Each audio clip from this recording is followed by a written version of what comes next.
Բարև ձեզ, հայկական ընտրության քննարկումների հարթակում ենք շարունակում ենք քննարկել Հայաստանի ներկա քաղաքական իրավիճակը եւ փորձենք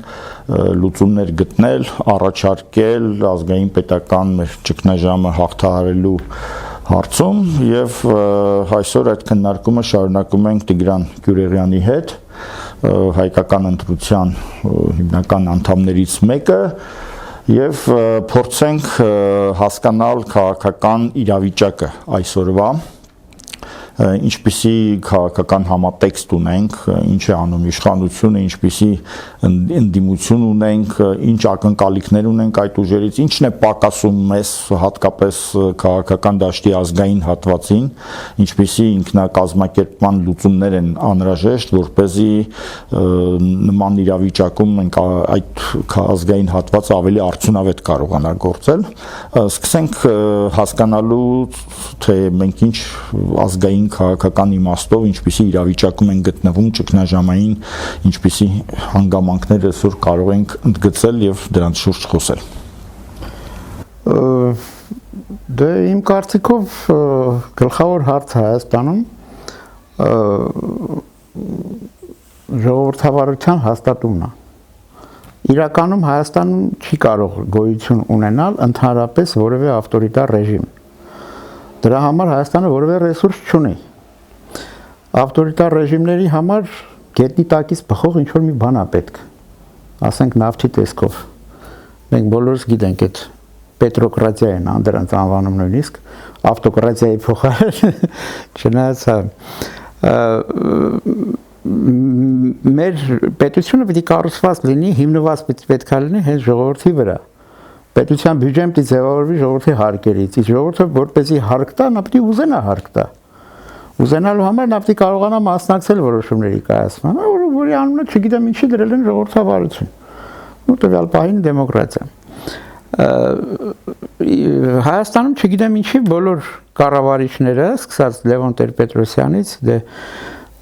Ռոբերտի Սերժի մասին չենք խոսում, Նիկոլն էլ հիմա էլի բոլորը ավտոկրատիայի ուղղությամբ են տանում։ Իհարկե Փաշինյանը եկավ ժողովրդական ալիքի հիման վրա, անունը դրեց հեղափոխություն, բայց հիմա պարզվում է հետին թվում, որ ըստ էության հեղաշրջում էր, որտեղ նույն ավտոկրատիկ համակարգը, որպեսզի միանգամից հասկանալի լինի ամեն ինչ, հիմա նույն իրենց որ հարցնես, իրենք ամենաժողովրդավարն են,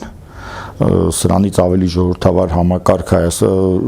ժողովրդական այսպես կառավարություն Հայաստանը չի ունեցել այս բոլոր տարիների ընթացքում, երկու ընտրություն են եղել առանց ընտրակեղծիքների, ինչով է այն ավտորիտար։ Դե սկսենք հենց այդ կուսակցության կառուցվածքից։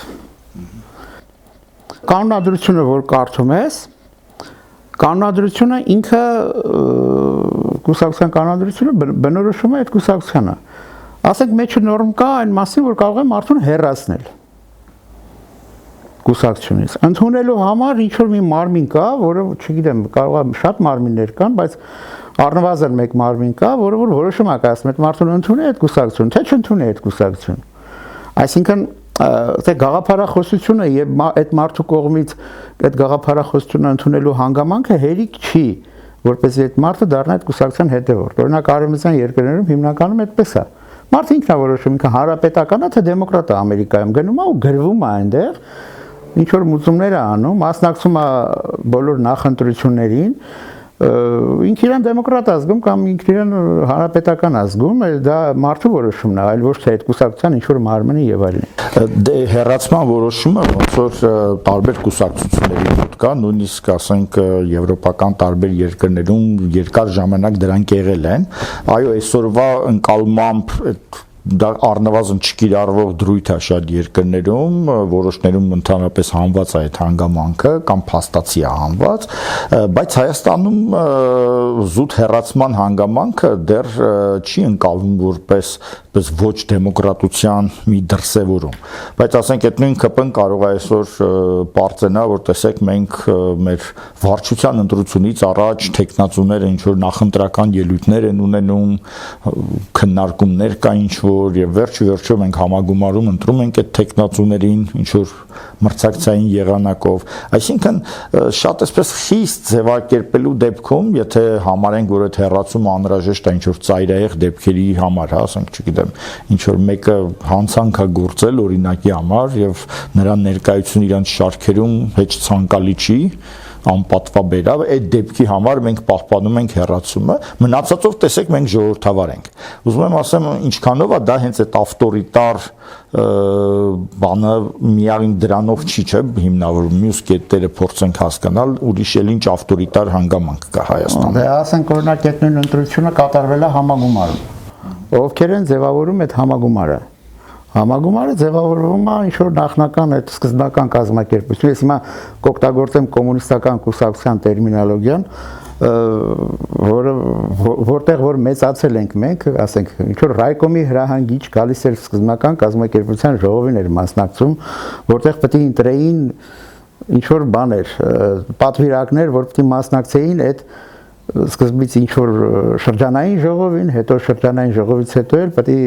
շրջանային ժողովի իր հերթին պետք է ընտրեր բանի այդ կենտկոմի հրահանգչի հայացքի ներքո, խիստ հայացքի ներքո, պետք է ընտրեր պարտադիր ինչ-որ պատվիրակներ, որ պետք է մասնակցեին համագումարին։ Հիմա մոտավորապես այդ նույն սխեմայով էլ կատարվել է բանում ԿՊ-ում համագումարը համագումարի անդամները ընտրվել են այդ նույն կարգով։ Դրա անունը կոչվում է դեմոկրատական ցենտրալիզմ։ Դեմոկրատական ցենտրալիզմը ինքը իր մեջ հակասություն պարունակող բան է, արտահայտություն է։ Այսինքն դեմոկրատիան եւ ցենտրալիզմը իրար լրիվ հակասում են։ Մոտավորապես նույն բանն է, որ մենք ասենք թե քառակուսի շրջան։ Չի կարող այդպիսի բան լինի։ Հիմա նույն բանն էլ դեմոկրատական ցենտրալիզմը, կամ դեմոկրատիա է, կամ ցենտրալիզմը։ Իրականում դեմոկրատական ցենտրալիզմ ասելով մենք պետք է հասկանանք իրական բովանդակությունը դրա հենց ցենտրալիզմն է։ Ասենք կուսակցության ղեկավարը ձևավորում է այն համագումարը, որը պետք է ընտրի հենց ինքն իրեն։ Ստեղ ես ուզում եմ ու դրա համար բոլոր գործիքները կան, այդ թվում հեռացման գործիքը կա։ Ուրիշ հարց, որ այդ հեռացման գործիքը կարող է անմիջականորեն ու շատ հաճախակի չկիրառվի, բայց միայն այդ գործիքի արկայության փաստը բերում է նրան, որ այն մարդիկ, ովքեր որ ուզում են սոցիալական լիֆտով, կուսակցական լիֆտով առաջ գնալ, դառնալ վարչության անդամ, ի վերջո դառնալ, ասենք, այդ կուսակցության կողմից թեկնածու, մասնակցել պետության կառավարմանը, այդ մարդիկ բոլորը հաշվի են առնում այն հանգամանքը, լրելյալ ընդունում են այն հանգամանքը, որ իրենց կարող է մի օր հեռացնել են նույնիսկ։ Եվ այդպես է ձևավորվում հենց ավտոկրատիան։ Հենց ավտոկրատիան հենց միանգամից հենց օթից չի գնում մեր գլխին։ Նա կամաց է ձևավորվում։ Այդտեղ ինչ դեր ունի անհատի կերպարը, հա, վերջո այդ տիպի կուսակցությունները սովորաբար հավաքվում են մեկ անձի շուրջ եւ այդ անձի հանգամանքը արդեն վճռորոշ է դառնում, որովհետեւ բոլորը գիտեն, անկախ իրենց կանոնադրությունից, անկախ իրենց իրավունքներից եւ պարտականություններից, իրանք գիտեն, որ առանց այս անձի այդ կուսակցությունը չկա։ Իրանք այդ կուսակցության մեջ ակտիվ են, որովհետև այդ անձը, չգիտեմ, իրենց լսում է, իրենց խորհուրդները կամ իրենց վստահում է ինչ որ աշխատանքի դաշ։ Եթե հանկարծ հարաբերությունները փչացավ, իրանք արդեն իմաստ չունի այնտեղ մնալը, դուրս են գալիս, որովհետև ոնց որ անձը հավասար է կուսակցության։ Ու սա մենակ իշխող կուսակցությանը կարծես թե չի վերաբերում, սա հավասարապես վերաբերում է նաև ընդդիմադիր դաշտի կառույցներին, որտեղ դարձյալ հիմնականում մեկ անձի շուրջ են, որ տեղի են ունենում հավաքվող process-ները։ Ես ստեղ պետք է հիշեմ այն բանի Վիկտոր Չեռնամիրձինի, Ռուսաստանի նախկին վարչապետ Եզինի Ռասիայի ստեղծողի այդ խոսքերը, ասում է ինչ կուսակցություն որ սարքում ենք, ստացվում է KPSS։ Այսինքն ՍՄԿԿ էլի, ոչ թե կոմունիստական կուսակցություն։ Հիմա ինչի համար այդպես ստացվում, որովհետև մենք այդ բանի քաղաքական այդ մշակույթի կրողներն ենք, էլի սովետական միության քաղաքական մշակույթի կրողներն ենք։ Հայաստանում բոլոր կուսակցությունները հիմնված են դեմոկրատական ցենտրալիզմի վրա։ Բոլոր կուսակցություններում կան նորմեր այն մասին, որ թե մարդը ինչ պրոցեդուրայով է ընդունվում, մոտավորապես նու սկսած շատ խիստ պրոցեդուրաներ կան, ասենք թե երթում տալ, կա պրոցեդուրանում ինչ ավելի հարմար պրոցեդուրաներ, ոչ տենց երթում տալու պարտադրանքով, բայց այնուամենայնիվ մարդը ինչ որ մի ոնց որ քննության ինչ որ этаպ անցնում, դառնում է կուսակցության անդամ ու միշտ իր գլխին կախված է դամոկլյան սուրը, որ իրեն եթե ինքը իրեն լոյալ չպահի կուսակցության ղեկավարության նկատմամբ, իրեն կարող է հեռացնեն, չգիտեմ, մեկուսացնեն, ինչ որ բաներ անեն, գործողություններ անեն, որ հետևանքով իր կարիերան կկնդհատվի ընդհանրապես։ Այնպեսի տպավորություն է, որ կարծես բոլոր կուսակցությունների մասին չենք խոսում, այլ խոսում ենք միայն այն կուսակցությունների մասին, որոնք քիչ թե շատ ազդեցիկ են։ Չնայած նորաստեղծների մեջ էլ կա այդպիսի մի երևույթ, վերջերս առիթ ունեցա խոսելու Գուրգեն Սիմոնյանի հետ, որը շնորհապետական մի քիչ անհասկանալի անունով ինչ որ կուսակցական խումբ է փորձում ձևավորել, ու այս ասածը իրեն վերաբերում էր ուղղակիորեն, որտեղ ինքը անձամբ պնդեց, որ կուսակցական բոլոր անդամներին անձամբ ինքը պետք է որոշի, նրանք պետք է լինեն թե չլինեն, որովհետև վստահության հարց կա, որովհետև ինքը գնում է շատ այսպես հզոր առճակատման եւ այդ պայքարի մեջ ինքը պետք է վստահ լինի, պայմանական ասած այդ բառը ինքը չի օգտագործի, իր զինվորների վրա պետքա վստահ լինի, որպեսզի հանկարծ նրանցից մեկն ու մեկը չդավաճանի, ասենք օրինակ մտավ ցուցակ, դարավ падգամավոր, հետո հանկարծ ինչ որ փողով բանով իրան առան կամ ուղղակի ինչ որ այլ պատճառով գնաց այլ ֆրակցիա։ Ոչ, ինքը պետքա բոլորին հաթաթ ընտրի, դա ինքնա եւ շատերը չի որ այսպեսի անկեղծությամբ դա անում են, բայց կուսակցությունների մեծ մասում այդ բանը կա, որ մենք ենք, բայց երբ որ նկարագրում ենք անդամի տեսակետից, որ քննություն բան, երբեմն դա չկա կարծես, դա մենակ լուրջ տեղերում կարա մի քիչ լինի, համեմատաբար խոշոր կառույցներում, իսկ փոքրերում ուղղակի ոնց որ շեֆի հետ պայմանավորվածության հարցով է վերջանում, հա, պայմանավորությունը եղավ, ինչ որ միտեղ անունը արձանագրվեց, կոորդինատը վերցվեց, վերջ եւ ինքը կուսակցական անգամ կուսակցական կյանքին մասնակցելու պայման չկա։ Հա, եթե պետք լինի կզանգեն կկանչենք, բայց որ ասենք, չգիտեմ, ինչ որ ժողովների մասնակցես, այդպիսի բան չկա, էլի համագումարինն էլ զուտ գլխականակ ապահովելու տեսակետից կարող է հրավիրվես եւ այլն։ Այսպեսի մի հանգամանք կա, բայց մենք հիմա փորձենք ուրիշ բան հասկանալ, իսկ քաղաքական դաշտի ազգային հատվածը, որը շատ բարդ մարտահրավերի առաջ է կանգնած, պետականության կորստի հարց կա, շատ այսպես դժվար պայքարի հարց կա, արդյոք այդ հատվածը կարող է նման ձևերով, հա, փոքր խմբերով, իրենց առաջնորդներով կարող է ընդհանրապես ազդեցություն ունել քաղաքական դաշտի վրա, նկատի ունենալով, որ նա որպես կանոն համեմատաբար աղքատ հատված է, այսինքն չկան օլիգարխներ կամ արտաքին խաղացողներ, որ ասենք կֆինանսավորեն կողքից այդ կառույցը, հիմնականում դա ինչ որ լավագույն դեպքում միջին խավի բազմաթիվ ներկայացուցիչների կողմից, այսպես նվիրատվություններով ֆինանսավորվող խմբեր են եւ նաեւ այսպեսի մի հարց կա, որ ազգային գործիչների քանակը իրականում բավականաչափ շատ է եւ երբ որ ամեն մեկը, որը քիչ թե շատ ամբողջական պատկերացում ունի, թե ինչա պետք անել, ամեն մեկը երբ որ շուրջի նման մի խմբակ է ստեղծում եւ այդպիսի խմբակների քանակը դառնում է 3, 4, 5, 10, 20 տարբեր չափսի, մեկը մի քիչ շատ փող ունի, մեկը մի քիչ փող ունի, կարծես թե ակնհայտ է, որ բոլորը ի վերջո ձախողվելու են, որովհետեւ ոչ փողով են մրցունակ տարբեր օլիգարխների, նախկին իշխանավորների հետ, ոչ այսպես բոլորի կողմից կարող են ընկալվել միանշանակ առաջնորդ, որպեսզի բոլորը վազեն իրենց մոտ։ Միակ տարբերակը դրանց միավորվելն է։ Միավորվելու ինչ ձև կարող է լինել այս խմբերի համար։ Դե այդ ձևը վաղուցվանից մենք առաջարկում ենք, դա նախընտրության միջոցով լիդերների այդ գրադացիան ձևավորելն է։ Այսինքն ինչ ձևով ընդհանրապես ինչ ձևով են ձևավորվում ցուցակները Հայաստանում ընտրություններից առաջ։ Հավաքվում են ինչ-որ մարդիկ, մեկը ասում է ես բոյով եմ սիրուն եմ, մյուսն ասում է ես շատ փող ունեմ, մյուսն ասում է թե իմ, չգիտեմ, լսարանը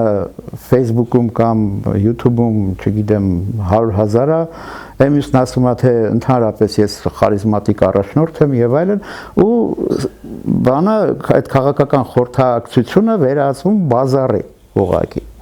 Այսինքն այդ բազարի արդյունքում չի կարա ձևավորվի քաղաքական լուրջ թիմ, որը Հայաստանի ղեկը վերցնելու հավակնություններ կարող է տեսականորեն թեկուզ եւ ունենալ։ Դրա փոխարեն, եթե կատարվի ընտրություն, ասենք, ազգային հատվածում ընտրություն կատարվի բոլոր նման կարգի հավակնություններ ունեցող մարդկանց միջև, ընդ որում հավակնության առկայությունը պարտադիր պայման է քաղաքականությամբ զբաղվելու համար։ Ամբիցիա չունեցող մարդիկ քաղաքականության մեջ ընդհանրապես որևէ գործ չունեն անելու։ Այդ լավ է, որ ասենք, թե երիտասարդը ամբիցիա ունի Հայաստանում ինչ-որ խնդիր լուծելու։ Լավ է, որ ինքը փորձում է ուր ձևավորի։ Ուղղակի ինքը սխալվում է, որ իրան թվում է, որ ինքը կարող է ոչ թե քաղաքականությամբ, ոչ թե գաղափարներով մարդկանց միավորի, այլ կարողանա ուղղակի ադմինիստրատիվ հսկողություն ունենա մարդկանց վրա եւ այդ ձևով վերահսկի։ Քաղաքականության մեջ չի բանի, հատկապես այս կուսակցաշինության մեջ ուղղակի ենթակայություն չի կարող լինել, դա կարող է լինել միայն տոտալիտար իշխանության մեջ, ընդ որում տոտալիտարի դեպքում, եթե այդ միակ կուսակցությունն է, ասենք կոմունիստական կուսակցությունը միակն էր, դրա պատճառով էլ կուսակցականները ենթարկվում էին իրենց ղեկավարներին, բայց երբ եթե այդ նույն կոմունիստները հնարավորություն ունենային գնալու մի ուրիշ կուսակցություն, որտեղ որ մի քիչ ավելի մեղմ պայմաններ կառաջարկեին իրենց, այդ դեպքում կոմունիստական կուսակցության մեջ հնարավոր չէր լինի նման կարգի կարգապահություն հաստատել։ Կարգապահություն ասած բառը քաղաքական կազմակերպությունների մեջ ուղղակի նոնսենս է։ Բազմակուսակցականության պայմաններում։ Ուղղակի անհեթեթություն է, դա չի կարա լինի ուղղակի։ Մարդիկ ազատ են, ի սկզբանե պետք է ընդունել այդ բանը, չգիտեմ, աքսիոմը, որ մարդիկ ազատ են իրենց որոշումները կայացնելու մեջ։ Եթե մարդիկ ազատ չեն իրենց որոշումները կայացնելու մեջ, այդ մարդիկ չեն, ուղղակի իրենք վինտիկ են, ինչ-որ մի հատ գրասենյակի կներես ծառայող են։ Այդ կոնկրետ ասենք այդ լիդերը այդ մարդկանց կարող է գրավել ապագա պաշտոնների խոստումներով կամ փողով կամ չգիտեմ ինչով, բայց կարևոր չի։ Դա չաշխատող մեխանիզմ է։ Հատկապես ազգային հատվածի մեջ կան շատ վառ անհատականություններ, որոնք ունեն իրենց փոքր այսպես համակիրների զանգված, ինչ որ հավաքվում են իրար հետ, գարեջուր են խմում, հավաքվում են իրար հետ, չգիտեմ, ինտելեկտուալ լուրջ քննարկումներ են ունենում, ընդ որում լուրջ քննարկումներ են տեղի ունենում, բայց դա այնքան փոքր խմբակներ, որոնք առանձին գնալու դեպքում բնականաբար որևէ արդյունքի չեն հասնելու։ Պարտվելու են եւ Նիկոլին, ապազգային իշխանությանը, պարտվելու են եւ ապազգային ընդդիմությանը, ռուսամետ ընդդիմությանը, որոնք որ փող ունեն ուղղակի, այդ փողի շնորհիվ հավաքում են իրանց շուրջ ինչ-որ զանգված եթերով, բանով, ամեն ինչով երևութականություն են ստեղծում, որ իրենք են գլխավոր ընդդիմությունը։ Իրականում իշխանություններն էլ օգնում են։ Հա,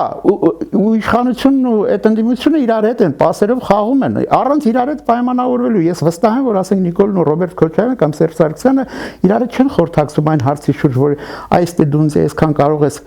քրֆել։ Ես քեզ կանվանեմ թալանչի, դու ինձ կանվանես, ասենք թե կապիտուլյանտ։ Դες բան չկա պայմանավորվածություն, բայց դա երկուսին էլ ձեռնտու է։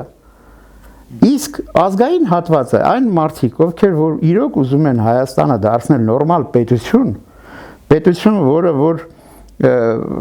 կպատասխանի բոլոր նման բանի Հայաստանի բոլոր մարտահրավերներին, այդպիսի պետություն ձևավորելու համար անհրաժեշտ ուժը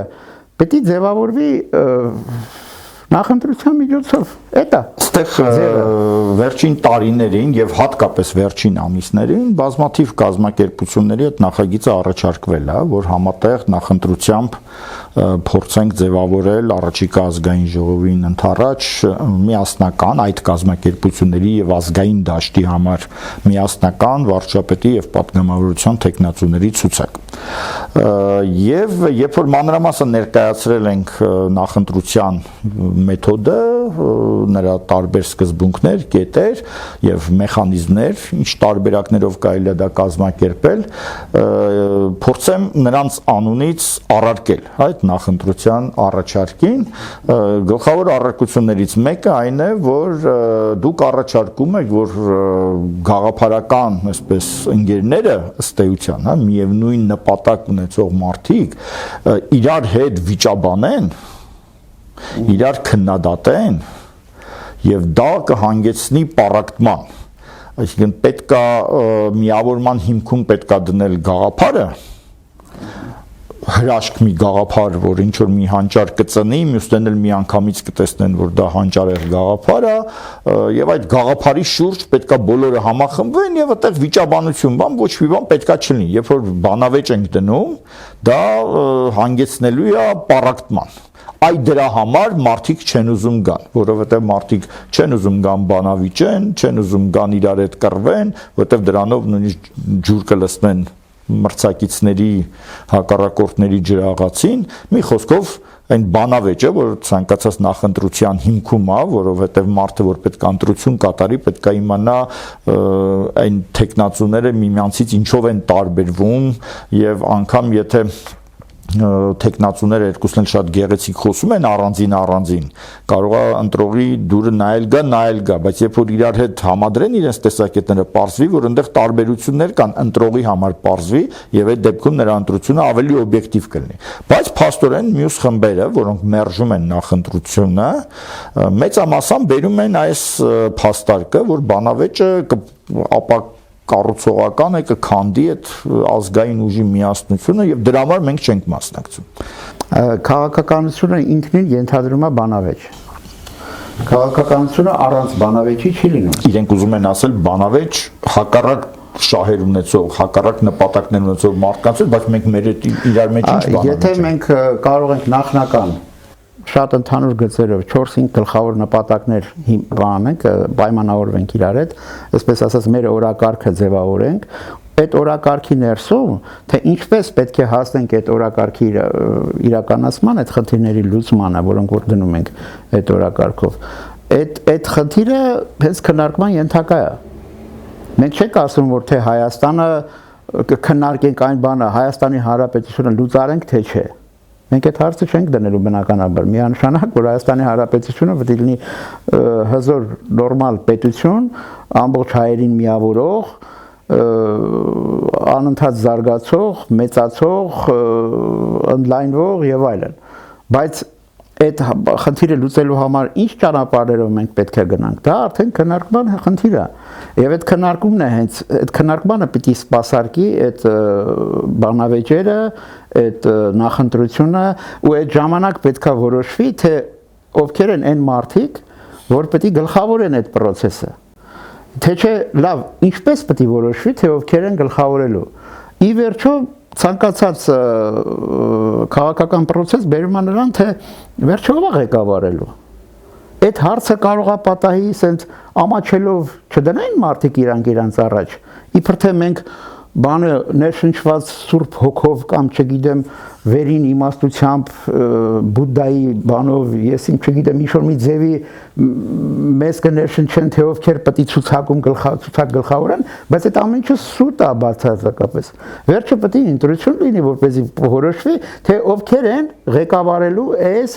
գաղափարի, այսպես ասած, իրականացման շարժումը։ Խնդիրը դա է ընդհանուր։ Երկրորդ առարկությունը փաստորեն հիմա հիշատակեց իրականում, դա այն է, որ երբ որ մենք փորձում ենք բոլորին առաջարկել, որ պետք է ներգրավել հնարավորինս մեծ թվով ընտրողներ, հազարներ, ցանկալի է մարզերը ներառելով, ցանկալի է բոլոր տարիքային, չգիտեմ, այլ խմբերը ներառելով,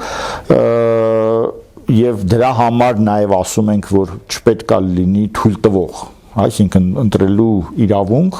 պետք է ունենան բոլորը, ծանոթացել են ընտրակարգին, գիտեն սկզբունքները, տեսնում են տեխնացուներին, կարող են հետևել եւ նվազագույն մասնակցության վճարով արդեն քվեարկել։ Սա բոլորի մոտ վախ է առաջացնում այդ ընտրողների հանդեպ, իսկ ինչ կկատարվի, եթե ամենասիրած օրինակներից մեկը, որ տալիս են, նախկինում ասում էին, եթե փեսամիշիկը 5000 հոգու դեսանտ ուղարկի եւ այդ ընտրությունները իր օգտին կեղծի, այս վերջերս ասում են այ դոգը գա եւ իր այդ, չգիտեմ, լսարանը բազմամիլիոն հայհոյասեր երիտասարդների լսարանը բերի եւ ինքը իրան ընտրի։ Այսինքն առարկությունն այն է, որ առանց անվերահսկելի քվեարկությունը եւ մուտքը բաց բոլորի համար ազատ քվեարկությունը կարող է հանգեցնել շատ վատ արդյունքների, որովհետեւ ինչ որ ոչ բարեխիղճ տեխնացուներ, որոնց նույնպես չեն կարգելում, թույլ ենք տալիս մասնակցել, ոչ բարեխիղճ տեխնացուներ կարող են այդպես կողքից մեծ թվով մարդ բերել, ունենալով նյութական հավելյալ ռեսուրսներ եւ այդպես կեղծել ընտրություններ իրանց օգտին։ Այդպիսի ռեսուրս ունեցող մարդիկ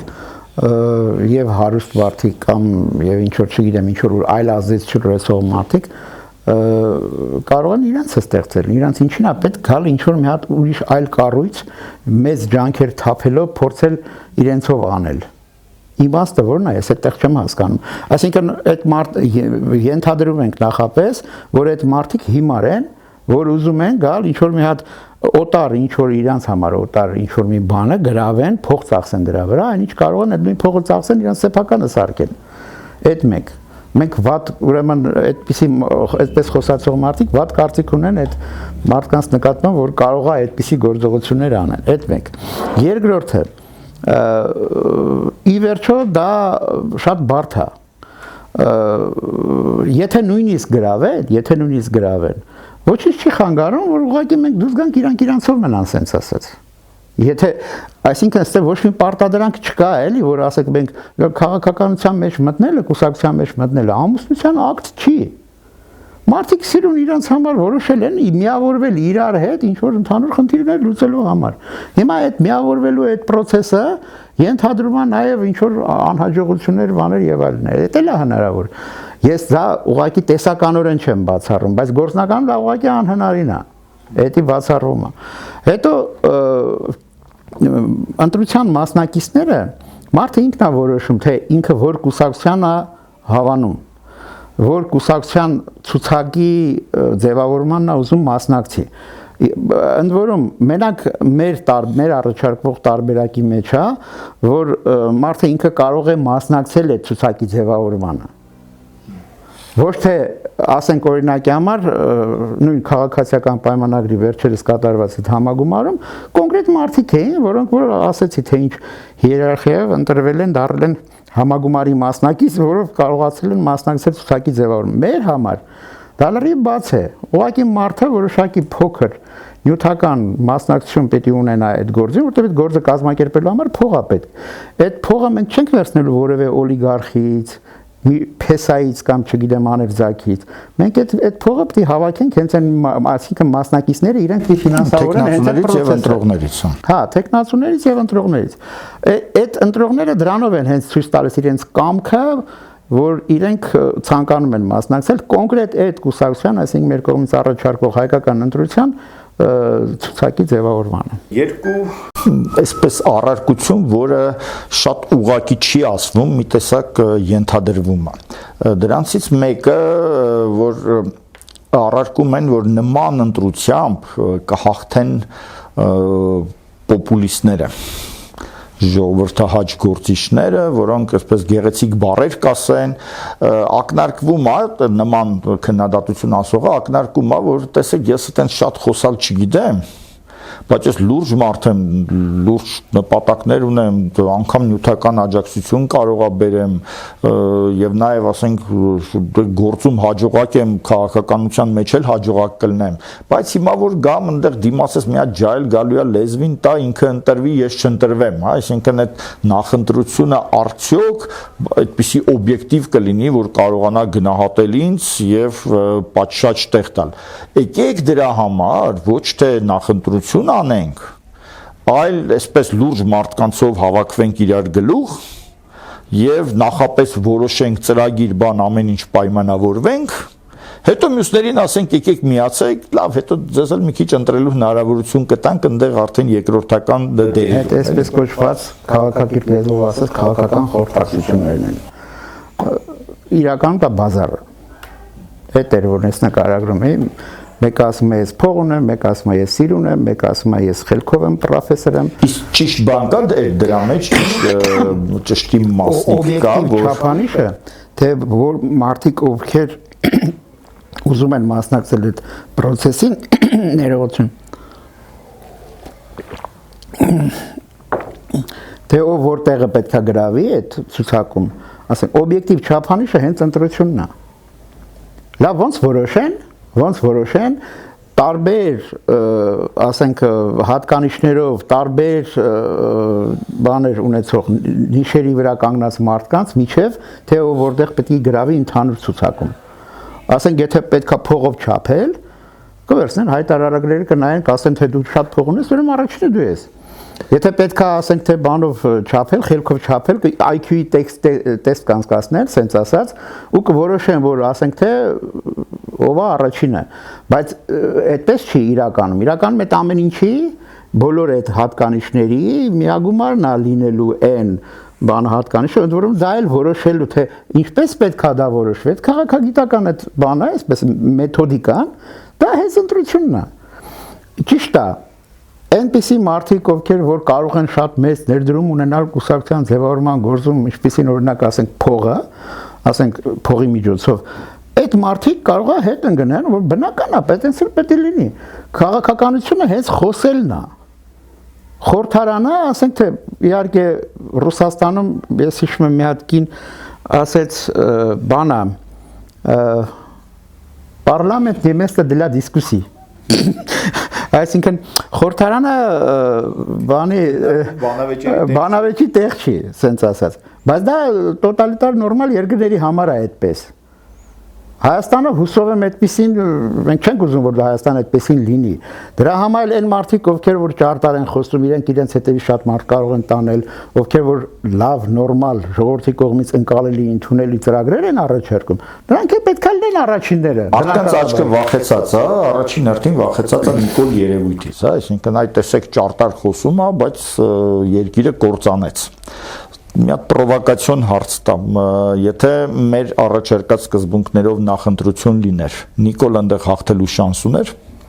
Նիկոլը պայմանական Նիկոլը, հա, հենց Նիկոլն ուղղակի այդպես խոսացող մարդը։ Դա դիսկուսիայի մեջ ինքը երբեք չի մտել։ Ինքը միշտ մոնոլոգ է ունեցել։ Ինքը մենակ խոսել է, իհարկե կարողանում էր ինքը ամբողջը կառավարել, իսկ ամբողջը կառավարելը դա էլ արվեստ։ Խնդիր չկա։ Նիկոլը արդեն հասկացել է, որ այդ խարիզման, որ կարողանում էր դրանով ամբողջ կառավարել, այդ խարիզման արդեն խամրում է, պրծնում է, արդեն վերանում է, դրա համար ինքը արդեն շեշտը դնում է։ Շեղվենք հենց Իրանից, հա, այդպիսի կերպար, այսինքն մարդ, որ ամբողջ խոսք ունի, եւ բայց ասենք բանավեճում կարող է խնդիրներ ունենա, կունենա խնդիրներ, կունենա հաստատ, որովհետև բանավեճի ժամանակ, ասենք թե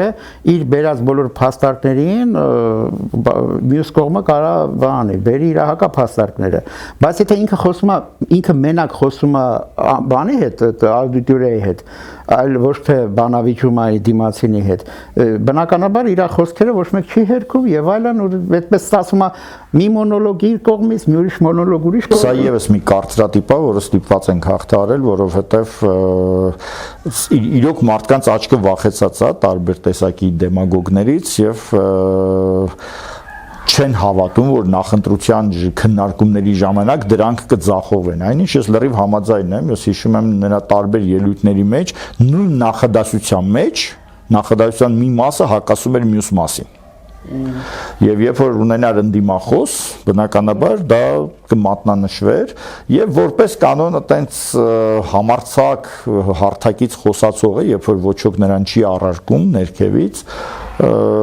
խառնվում է, երբ որ դիմացը առարկող է լինում։ Դա մենք երբեմն տեսնում ենք տարբեր բանավեճերի մեջ, երբ որ անցնում են աղմկելուն, ղժղժալուն եւ դա փաստարկների եւ ավելի հիմնավոր տեսակետների բացակայությունից է նախընտրությունը, բայց նման առիթ տալիս է։ Այն մի բանը, որ ուզում եի ասել, վերջին առարկությունը էս կետում, այն է, որ տեխնացուներին մի տեսակ վախեցնում է մասնակցությունը որպես տեխնացու այդ բանավեճերին եւ ընտրությանը, որովհետեւ իրենց կեցվածքը նախնամեկնարկային հետեւյալն է. այ մենք գտել ենք ճիշտ գաղափարը, մենք միակն ենք կարծես թե որ ազգային ուժ ենք, բոլոր մյուսները եթե ազգային են, ուրեմն դրա հետ պետքա համաձայն լինեն, եթե համաձայն են, ուրեմն պետք է մեր հետ լինեն, եթե մեր հետ չեն, ուրեմն այդքան էլ ազգային չեն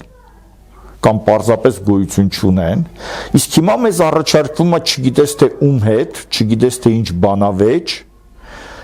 այսպիսի ձևակերպումների հետևում ես ոչ մի լուրջ փաստարկ չեմ տեսնում, բացի մի բանից, այսինքն ես այստեղ առաջնորդ եմ, ես այստեղ գաղափարները տալիս եմ, բոլոր ինձ ծափահարում են, իսկ դուք ինձ առաջարկում եք մտնել ինչ-որ մի գործընթացի մեջ, որտեղ կարող է պարզվի, որ ես այդ միակ ազգային ուժի գաղափարական առաջնորդը չեմ։ Հենց խնդիրը դա է, որ ազգային ուժերը մեկը չի, շատ են։ Բոլորը ուզում են մոնոպոլիզացնել։ Եթե ուզում ես օրինակի համար, ասենք, չգիտեմ, եթե ազգային ես, բախի բևեռի հետ չես։ Եթե ազգային ես, բախի են մյուսը, մարտական եղբայրության հետ չես։ Լավ մարդիկ են։ Ժարի հետ չես։ Հա, վերջը, իրանք բոլորը լավ մարդիկ են, բայց խնդիրն է, որ իրանք իրար միավորվելու ամեն մի կազմակերպություն ինքն իր կազմակերպական կառուցվածքի մեջ իրար հետ միավորվելու որևէ տեղ չի թողում։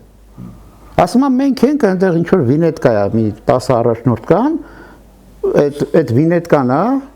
դու պետք է գնաս իր հետևից, վերջ, ոչ սոցիալական լիֆտ, այսինքն դու քաղաքական լիֆտեր ասեմ, էլի, ոչ այդ է ենթադրում, ասենք երիտասարդ է, ամբիցիոզ, ունի ասելիք, կարողանում է խոսի, կարողանում է իր խոսածը տեղ ասել, այդպիսիները կան, էլի շատերը, որոնք որ արդեն ոնց որ ես Facebook-ում մեկ-մեկ բան եմ անում, հանդիպում եմ, էլի նման մարդկանց, որոնք լույս հաճելի է լսել է։ Հիմա դե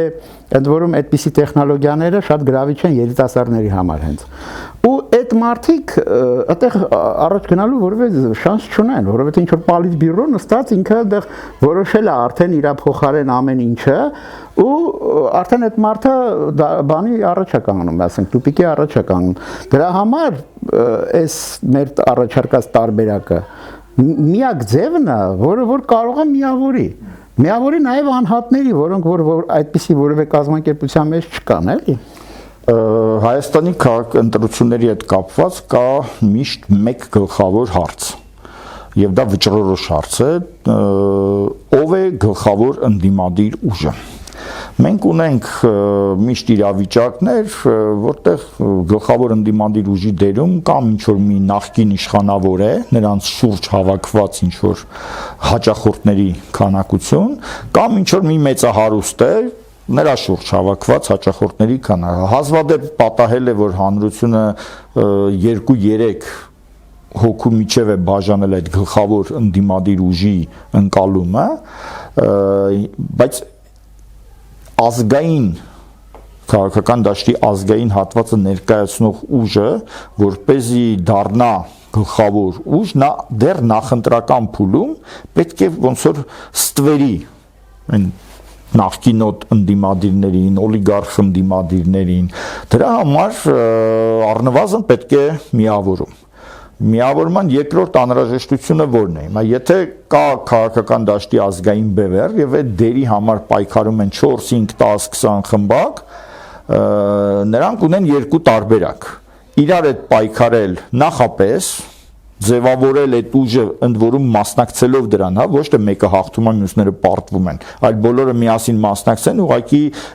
նույնիսկ չպայքարեն իրար դեմ, այլ քննարկեն այն խնդիրները, որով պետք է հետո պայքարեն իշխանությունների եւ օլիգարխիական կամ նախկին այդ գործիչների ղեկավարած ընդդիմադիր շարժումների դեմ, եւ արդեն մեկ թիմով, ուժեղ թիմով հանրության կողմից ընկալվելով, որ ինչ որ մանդատ ստացած մարդիկ արդեն մի ընտրություն հաղթած տեխնացուներ եւ այդպես ուժեղ ձևով մասնակցեն, այդ դեպքում ամենայն հավանականությամբ հանրությունը կընկալի, որ սա գլխավոր ընդդիմադիր ուժն է, որովհետեւ նախկինները մի քանի անգամ ձախողվել են, օլիգարխներից զզվում ենք, չգիտեմ, տարբեր բաներով, իսկ ասենք այս նոր նախընտրությամբ ընտրված ուժը իրոք մեծ հնարավորություններ կունենա հաջողության հասնելու։ Բայց մարդիկ չգիտես ինչու նախընտրում են ազգային բևեռի ներքին մրցակցությունը տեղափոխել պետական ընտրություններ։ Այնիշ պետական ընտրություններում նախ հաղթողները շատ քիչ են, հավանականությունը, որ այդ բոլոր ուժերից գոնե մեկը, ել չեմ ասում երկուսը, գոնե մեկը կհաղթահարի այդ շեմը եւ կմտնի խորհրդարան, շատ փոքր է։ Իսկ ենթադրել, որ այդ մեկ հաղթահարողը այնտեղ, չգիտեմ, մեծամասնություն կկազմի կամ գոնե ընդդիմության առաջնորդ կդառնա, դա գրեթե զրոյական է դրա հնարավորությունը։ Այնուամենայնիվ մենք հիմա բախվել ենք այդ իրավիճակին, ես բերեցի այդ առարկությունները,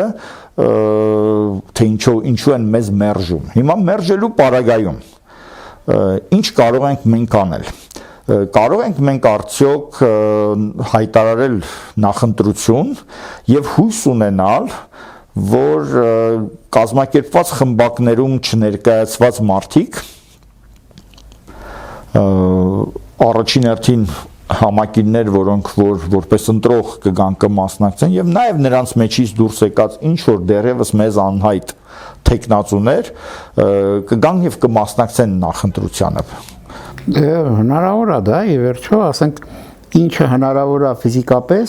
դա հնարավոր է նաև քաղաքականության մեջ, այսինքն կլինի նաև դա, ուղղակի դա շատ բան մեզից է կախված, մենք արդյոք այն մարդիկ ենք, հիմա մի հատ խնդիր է, էլի, ասենք, իմ համար դա հələ դեռ լուծված խնդիր չի։ Արդյոք մենք այն մարդիկ ենք, որոնք որ կարող են այդ գաղափարը քաղաքական ուժ ձևավորելու այս մեթոդիկան առաջարկել, տանել առաջ, միավորել եւ այլն։ Չգիտեմ, դա հայտնի չի, բայց մենք այդ փորձը պետք է անենք։ Հիմա մենք այդ փորձի արդյունքում կունենանք հաջողություն, թե չենք ունենա, ժամանակը ցույց կտա, ընդ որում մոտ ժամանակը։ Չնայած մենք մեր փորձերը կշարունակենք էլի անել։ Ճիշտ է, եթե ուրիշ մի որևէ թիմ հայտնվի, որը որ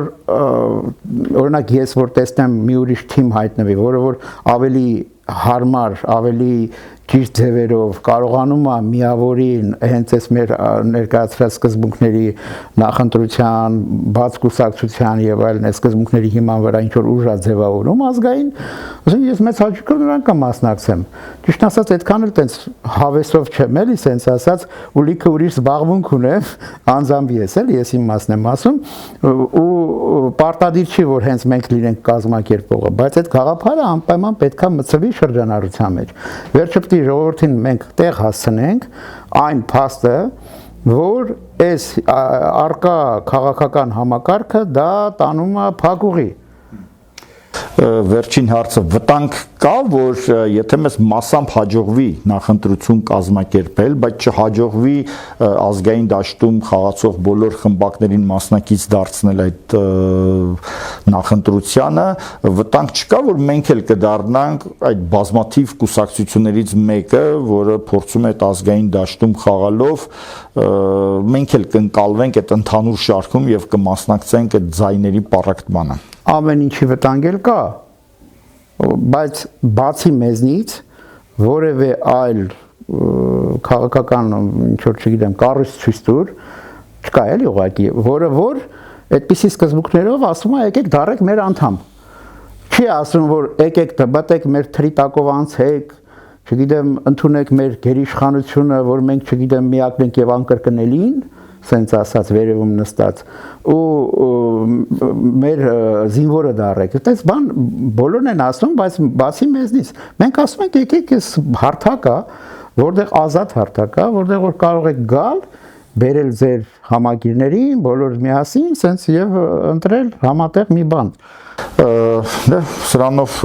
ոնց որ ավարտենք մեր խոսակցությունը, ուղղակի ես ասեմ, որ մենք պետքա փորձենք ավելացնեմ, որ մենք պետքա փորձենք այն բոլոր կառույցները, որոնք այս պահին մերժողական կեցվածք ունեն նախընտրությունը նույնիսկ ոչ թե մասնակցելու, այլ նախընտրությունը համատեղ նախաձեռնելուց ոնց որ հրաժարվել են, ես կարծում եմ, որ նրանց համար դուռը պետք է բաց լինի անգամ այդ նախընտրության վերջին փուլում, երբ որ արդեն մենք անենք հիմնական նախընտրությունը եւ ձևավորենք ինչ որ մի թիմ իր տեխնացուներով, արդեն որպես ձևավորված թիմ մեկ անգամ էլ հրավիրենք մյուսներին,